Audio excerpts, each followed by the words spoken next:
And our last question today comes from a student in the Quest Academy's fourth grade Mustang class. And the question is simply this: when was grammar invented? And I love this question because it shows a mind that is awakening to the question of history, and even more than the question of history, the question of origins. Where did this thing that we call grammar come from? Who invented it? When was it invented? Why do we have to study it? And this is a powerful question that we can really ask of anything in our human experience. When was language invented? Or when did we start using these sounds and then later these scribblings on pieces of paper to express our thoughts and our feelings and our desires and our dreams? So let's look at this question: when was grammar invented? And I'd like to approach this question as a writer and as a poet. I could become very academic and we could explore in very sort of rigorous terms the history of grammar, but I'm not sure if that would be as interesting and as useful to us in this particular moment as students of grammar as exploring in a more general, but I think more useful way, how grammar came to be and why it matters. So when did grammar arise? Grammar was invented when we started to write things down. It was a way of understanding language as we started to put it down on papyrus or on pieces of paper, so we could start thinking about the way that words work, especially when we can start to see how words work on a page. And so at the very beginnings, grammar arises with the conscious reflection on language, the conscious reflection on language particularly as it is written. And coming much closer to us in time, as the rise of education came into place, and as the practice of not only writing but reading journeyed from the realm of just scribes and the elite who could read and write to something that any of us can learn to do. Any ordinary person can now learn to read and write. There also grew to be a field called grammar, and I'm now thinking much more recently, the last 100, 200, 300 years, where people thought if we're going to teach language and we're going to teach reading and writing, we also want people to understand what they're reading and writing. And so grammar is simply a way of understanding how language works on the page. Now, something can happen in this process of learning to read and write. Now I'm moving to much more recent history. So for instance, in the 1950s, the 1960s, particularly the 1960s and 1970s, people were looking at this topic of grammar and they thought, well, you know, all of these rules about pronouns and nouns and adverbs and adjectives, these aren't very creative things. These are kind of dry sorts of things. And when we're born and we start to speak, we learn to speak by listening to people talk. So maybe we don't need to study these things as rigorously.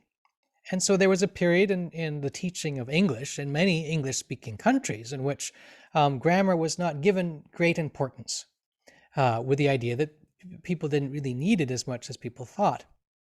And it was in this environment, in this part of history, that Marie herself came into the teaching of grammar, and she had a different idea altogether.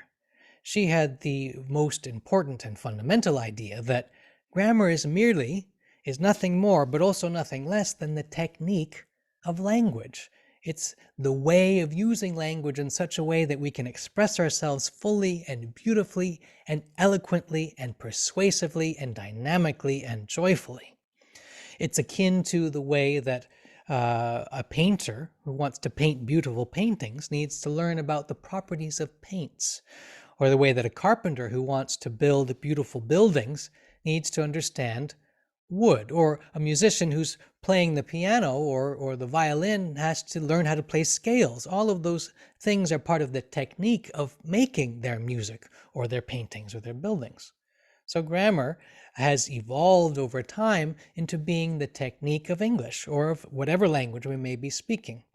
a technique which allows us to speak and to write all of the things that our heart may wish to speak and write. So I'm hoping that that gives you at least a preliminary sense as to when, as well as why, grammar was invented. And if you have any further questions, please feel free to follow up on those as well. And so that brings us close to the end of this month's Ask Cozy Grammar session. Before we close, we have just a couple more minutes left. I wanted to ask if anybody who is here live has any last questions or comments they want to make. I invite you, if you wish, to you can unmute and say something, or you can, there is a reactions button at the bottom of your screen where you can raise a virtual hand, or if your video camera is on, you can raise your actual hand and you can ask a question or say a comment, share a comment, or you can put it in your in the chat box. And I'm already seeing in the chat box, Shirley C's son Tristan says it helped him with writing essays. I should say, oops, I missed the top part. Tristan asks if it was lovely. Tristan asks if it was fun for you to go to London and go to the studio and be on the set of the Harry Potter movies. He says he loves seeing behind the scenes of the studio and says, thank you for taking us all there. He says it helps him with writing essays. Thank you, Tristan, and thank you, Shirley, for sharing Tristan's question and comment.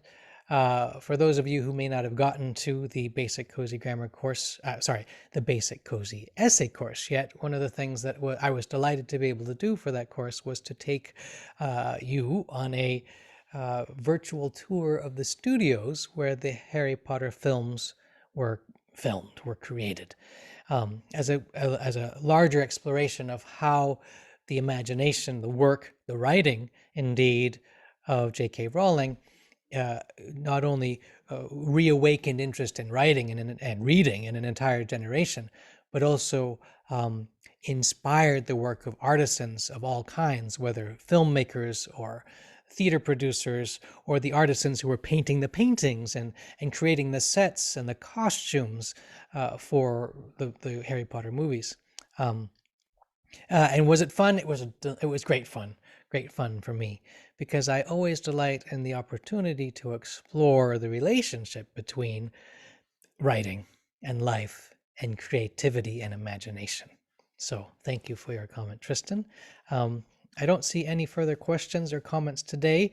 If in the meantime, after the session, if you think of more questions or comments, don't hesitate to send them my way. I wish you all the very best for the rest of the day, and I will look forward to seeing as many of you as possible when we meet again next month for our next Ask Cozy Grammar session. Thank you, and see you again soon.